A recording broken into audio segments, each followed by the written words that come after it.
Boa noite, nós iremos falar, nosso tema é estudo descritivo de infecções de pele causada por hemoparasita do tipo leishmaniose tegumentar em Governador Valadares e região, no período 2010 2020. Nosso grupo é composto pela Amanda Souto e Thiago Lopes. A nossa introdução, a leishmaniose são caracterizadas como doenças infectoparasitórias não contagiosas de transmissão vetorial. Na introdução, no Brasil existem três tipos de padrões epidemiológicos caracterizados de transmissão de leishmaniose. O primeiro é denominado silvestre, o segundo é titular ocupacional e o último é rural e periurbano. Na nossa justificativa, nós colocamos, mesmo que existam inúmeros estudos abordando diferentes aspectos da leishmaniose secundária, são poucos ou inexistentes os estudos regionais locais tratando sobre o tema.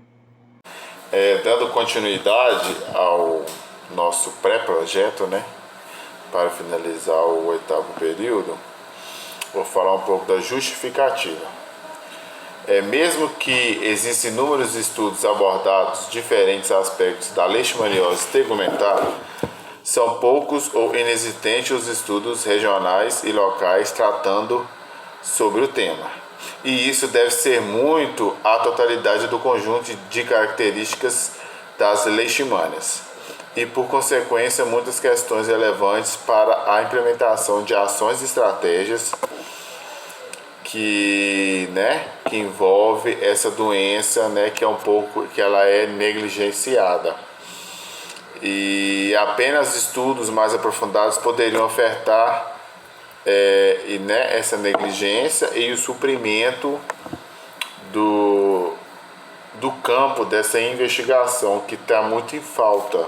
É estudos abordados a esse tipo de doenças que é causada por esses hemoparasitas.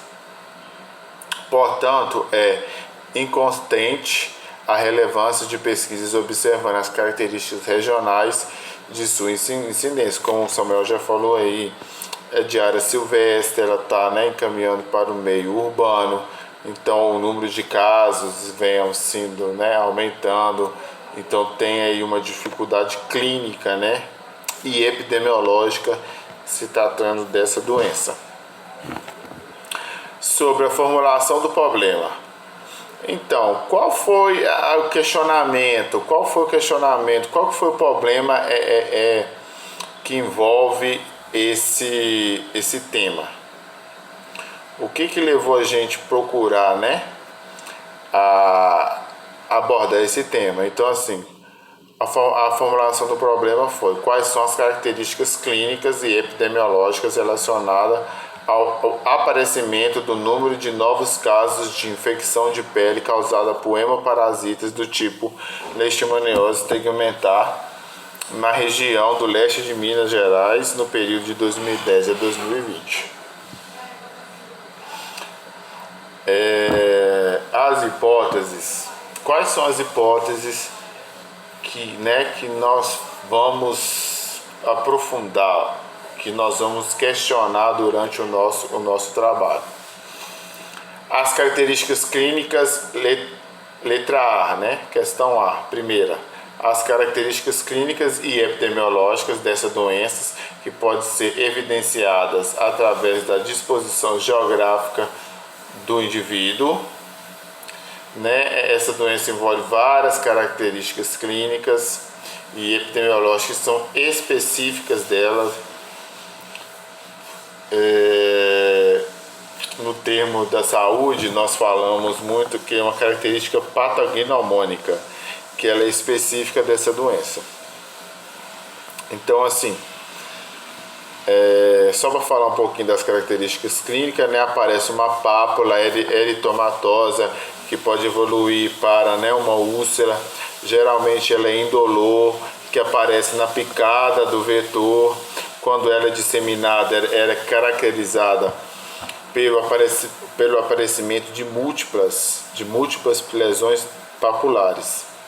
Ela dá hepatoesplenomegalia, que é aumento do fígado, do baço, do fígado, do hepatoesplenomegalia, do fígado e do baço. Anemia, que ela tem, né, afinidade, né, pelas células vermelhas, né, por isso que é hemoparasitas, então ela dá anemia grave. Leucopenia também, em média 2.300 por né, 1.000 litros. Da plaquetopenia, ou seja, tem diminuição das 3 séries, então é o termo que se utiliza, né, hoje em dia, é o pancitopenia, que é a diminuição das 3 séries, vermelha, branca e plaquetas. Febre, emagrecimento, adenopatia, né, que são os linfonodos aumentados, astenia, né, que é a condição de fraqueza, a falta de energia. Então isso acontece muito com a doença. Na B, o levantamento da hipótese B, sempre houve surtos epidêmicos na cidade ou região e na maioria das vezes está relacionado com a ocupação da população nas áreas tropicais. Então, assim, envolve muito essas doenças com esses indivíduos, né, que estão relacionados à sua ocupação de trabalho, né? Às vezes é o meio de subsistência da pessoa. Eu, por exemplo, já morei no Pará. O meio de subsistência deles são caça e pesca. Então, assim, lá tem um número de casos aumentados, elevados. Por quê? Porque eles não tomam as precauções certas, né? Não passa repelente, não veste uma calça para poder ir pescar, né? Para caçar, né? Então eles caçam não usando certas proteções, então acaba aumentando o número de casos. Então seria regionalizado nesse sentido da hipótese. No nosso referencial teórico, nós buscamos abordar, analisar e discutir questões sobre os aspectos que envolvem os 2 tipos de leishmaniose tegumentar. A doença evolui em 2 tipos de aspectos clínicos. Primeiramente, temos a leishmaniose cutânea, que é a aparição de úlceras na pele, e temos também na forma de mucosa, ou seja, a aparição de lesões na cavidade nasal, palato, temos também na laringe e na nasofaringe. Toda a reflexão do estudo será norteada segundo os objetivos aqui propostos, com o intuito de que seja extraído e ofertado elementos que possam ou não corroborar com as hipóteses aqui alencadas. A avaliação, síntese e análise dará-se em virtude da investigação de todo o material coletado e a ser produzido na pesquisa. Os exames laboratoriais são extremamente importantes para que haja o diagnóstico da doença. O exame laboratorial, ele tem o intuito de encontrar o parasito no material genético do paciente.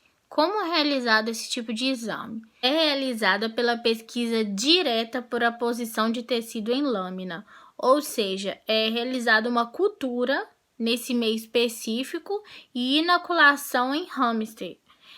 Além de exame histopatológico, são os exames laboratoriais que são usados para o diagnóstico da leishmaniose tegumentar. O IDRM, ele é a primeira fase dos exames imunológicos, tendo essa base a visualização com resposta de hipersensibilidade retardada, sendo que após essa fase será iniciada uma etapa com testes sorológicos para detectar anticorpos anti-leishmania presente no soro do paciente. Existem alguns meios terapêuticos para estar tratando essa doença e entre eles são o uso de algumas medicações.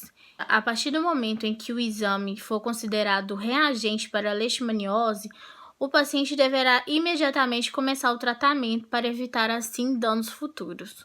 Devido à doença se assemelhar com algumas outras doenças, é importante que o profissional tenha ciência e conhecimento sobre a doença. O profissional enfermeiro, ele terá acesso ao manejo terapêutico, ou seja, ele deverá garantir a adesão desse paciente ao tratamento. É de extrema importância que esse paciente ele tenha adesão ao tratamento e tenha todas as suas dúvidas esclarecidas. O profissional ele tenha segurança ao administrar a medicação. Caso esse paciente venha fazer o tratamento em domicílio, esse paciente ele tem que estar ciente do que ele está tomando e saber também os efeitos adversos das medicações que serão administradas. Essa pesquisa foi realizada de acordo com o cronograma. A seguir são as nossas referências bibliográficas.